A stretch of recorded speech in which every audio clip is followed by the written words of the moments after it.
తెలుగువారి #1 choice Telugu matrimony. కొత్త ఏడాది సరికొత్త మార్పులతో ఏపీలో జిల్లాలు ఏర్పాటు కాబోతున్నాయి. 17 జిల్లాల్లో 25 మార్పులు, 2 కొత్త జిల్లాల ఏర్పాటుతో 28 జిల్లాలుగా మారింది ఏపీ. కొత్త జిల్లాలు, పాత జిల్లాల్లో మార్పులు జనవరి 1 నుంచి అమల్లోకి రానున్నాయి. ప్రభుత్వ తాజా నిర్ణయంతో 17 జిల్లాల భౌగోళిక స్వరూపం మారింది. రాష్ట్రంలో అత్యధిక మండలాలున్న జిల్లాగా కడప అవతరించింది. కడపలో ఇప్పటి వరకు 36 మండలాలున్నాయి. ఇప్పుడు రాజంపేటని కలపటంతో మరో 4 పెరిగాయి. మొత్తంగా కడప జిల్లాలో ఇప్పుడు 40 మండలాలుంటాయి. ఆ తర్వాత తిరుపతి, నెల్లూరు జిల్లాల్లో 36 చొప్పున మండలాలున్నాయి. ఇక జనాభా పరంగా అగ్రస్థానంలో తిరుపతి జిల్లా ఉండనుంది. రైల్వే కోడూరు నియోజకవర్గాన్ని తిరుపతిలో కలపడంతో ఆ జిల్లా జనాభా 29,47,000కు చేరుకుంది. రాష్ట్రంలో అతి చిన్న జిల్లాగా పోలవరం ఏర్పాటైంది. రంపచోడవరం కేంద్రంగా ఏర్పాటైన ఈ జిల్లాలో 12 మండలాలు, 3.5 లక్షల మంది జనాభా ఉన్నారు.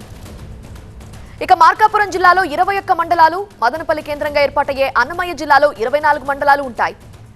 గూడూరును నెల్లూరు జిల్లాలోకి, కందుకూరు, అద్దంకిని ప్రకాశం జిల్లాలోకి, రామచంద్రాపురం రెవెన్యూ డివిజన్లోని మండపేట, రాయవరం, కపిలేశ్వరపురం మండలాలు రాజమహేంద్రవరం డివిజన్లోకి, సామర్లకోట మండలాన్ని కాకినాడ డివిజన్ నుంచి పెద్దాపురం డివిజన్లోకి కలిపింది ప్రభుత్వం. రాష్ట్రంలో కొత్తగా 5 రెవెన్యూ డివిజన్లు ఏర్పాటు చేసింది. అడ్డరోడ్డు జంక్షన్, అద్దంకి, పీలేరు, మడకసిర, బనగానపల్లి రెవెన్యూ డివిజన్లు జనవరి 1 నుంచి అమల్లోకి వస్తాయి. కొత్త సంవత్సరం, కొత్త జిల్లాలు, పూర్తి సమాచారం అందించడానికి మా ప్రతినిధి ఈశ్వర్ సిద్ధంగా ఉన్నారు. ఈశ్వర్, ఈ మార్పులకి ముందు ఏ జిల్లా అతిపెద్ద జిల్లాగా ఉండేది, ఇప్పుడు ఏది పెద్ద జిల్లాగా కనిపిస్తోంది? వాస్తవానికి ఉమ్మడి ఆంధ్రప్రదేశ్లో దేశంలోనే చాలా పెద్ద జిల్లాలు ఆంధ్రప్రదేశ్లో ఉండేటివి. ఆ తర్వాత విభజన తర్వాత ప్రస్తుతం అనంతపురం విస్తీర్ణంలో చాలా పెద్ద జిల్లాగా మొదటి నుంచి, ప్రస్తుతం ఇప్పుడు జరిగిన మార్పులతో పోల్చినప్పటికీ కూడా మొదటి నుంచి అనంతపురం జిల్లానే విస్తీర్ణంలో పెద్దదిగా కనిపిస్తోంది. అదే సమయంలో చాలా చిన్న జిల్లాగా కోనసీమ జిల్లా కనిపిస్తోంది. అదే విజయనగరం లాంటి జిల్లాలు కూడా చాలా విస్తీర్ణాన్ని చాలా కుదించుకుపడ్డాయి. ఎందుకంటే అక్కడ పార్వతీపురం, మన్యం జిల్లా వచ్చింది. మరొకవైపు శ్రీకాకుళం నుంచి కొన్ని నియోజకవర్గాలు రావడంతో విజయనగరం చాలా చిన్న జిల్లాగా ఆవిర్భవించిన నేపథ్యం కనిపించింది. అదే సమయంలో మండలాల పరంగా, అంటే డెన్సిటీ పరంగా చూస్తే, మండలాల పరంగా చూస్తే కడప జిల్లా ప్రస్తుతం 40 మండలాలతో 5 రెవెన్యూ డివిజన్లతో చాలా పెద్ద జిల్లాగా కనిపిస్తోంది. అదే సమయంలో ఆ తర్వాత పిఎస్ఆర్ నెల్లూరు జిల్లా, అలాగే తిరుపతి 36 మండలాలతో అవి సెకండ్ పొజిషన్లో కొనసాగుతున్నాయి. అత్యంత చిన్న జిల్లాగా, అంటే విస్తీర్ణంలో కాదు కానీ విస్తీర్ణంలో పోలవరం చిన్న జిల్లా అయినప్పటికీ కూడా మండలాల పరంగా చూస్తే కేవలం ఒక రెవెన్యూ డివిజన్ 11 మండలాలతో అల్లూరు సీతారామరాజు జిల్లా చాలా చిన్నదిగా కనిపిస్తుంది. వాస్తవానికి ఈ ఏర్పాటు, జిల్లాల పునర్విభజన ఏర్పాటు చేసిందంతా కూడా పరిపాలనా సౌలభ్యం కోసమే.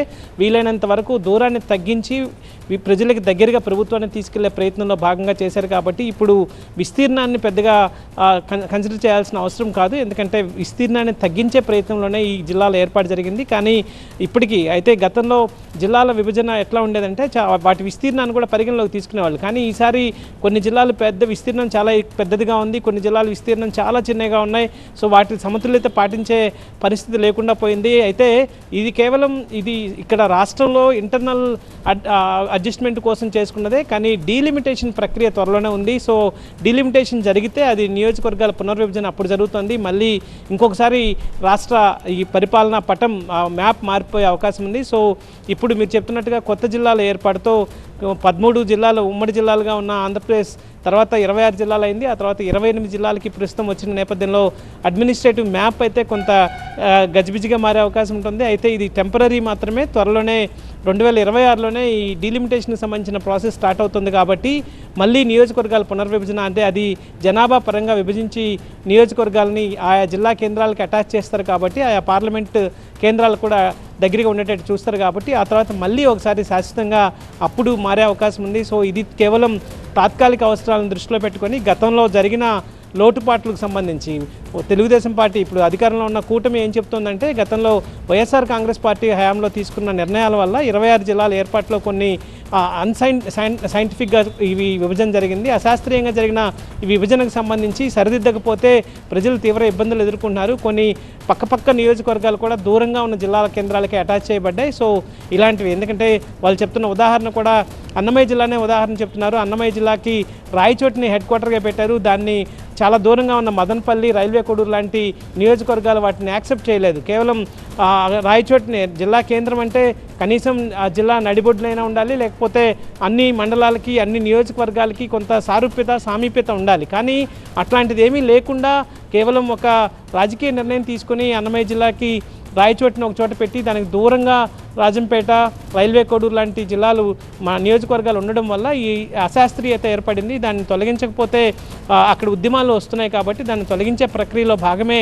ఇప్పుడు అన్నమయ్య జిల్లా కేంద్రంగా మదనపల్లి ఏర్పాటు చేయడం జరిగిందని చెప్పి ప్రభుత్వం చెప్పిన నేపథ్యం కనిపిస్తుంది. అదే సమయంలో మార్కాపురం కావచ్చు, లేకపోతే పోలవరం లాంటి జిల్లాలకు ఎన్నికల హామీ కాబట్టి వాటిని ఏర్పాటు చేయాల్సి వచ్చింది. ఎప్పటి నుంచో ఉన్న డిమాండ్ అది. మార్కాపురం కావచ్చు. అదే సమయంలో పోలవరంకి చాలా ప్రాధాన్యత ఇచ్చారు. పోలవరానికి సంబంధించిన నిర్వాసితులందరికీ ఒక ఎమోషన్ ఉంటుంది అక్కడ.